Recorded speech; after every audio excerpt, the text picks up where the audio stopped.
আসসালামু আলাইকুম গাইস, সকলে কেমন আছেন? দেখেন বাইরে কি সুন্দর বৃষ্টি পড়তেছে, আর বৃষ্টি পড়লে আমাদের খিচুড়ি খেতে ইচ্ছা করে। তো চলুন দেরি না করে খিচুড়ি রান্না করা যাক। খিচুড়ি রান্না করার জন্য আমার লাগবে পরিমাণ মতো চাল এবং মসুর ডাল। তো আমি মসুর ডাল এবং চাল ভালোভাবে ধুয়ে নিয়েছি এবং আমি একটা রাইস কুকারের মধ্যে সবগুলো ভালোভাবে ঢেলে নিয়েছি। এরপর এখন আমি আগে থেকে কেটে রাখা পেঁয়াজ, রসুন, মরিচ সবগুলো ভালোভাবে পানি দিয়ে ধুয়ে নিব। ভালোভাবে ধোয়া হলে সবগুলো আমি তুলে এখন রাইস কুকারের বাটির মধ্যে দিব, দিয়ে সবগুলো আবার এক করে মিক্স করব। আমার মতো কেউ ওইভাবে মিক্স করতে যেও না, এখানে মরিচ আছে হাত জ্বালা করবে, অভিজ্ঞতা রাঁধুনি ছাড়া কেউ সহ্য করতে পারবেন না।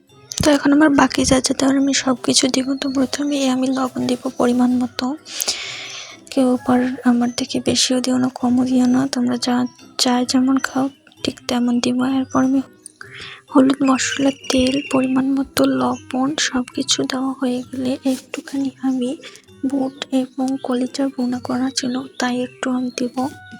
বুট এবং কলিজা ভুনা এগুলো দিলে একটু স্বাদ বাড়ে, তার জন্যই দিলাম আর কি। আপনাদের ইচ্ছা হলে দিবেন, ইচ্ছা না হলে দিবেন না, এটা নিজের ইচ্ছার উপর।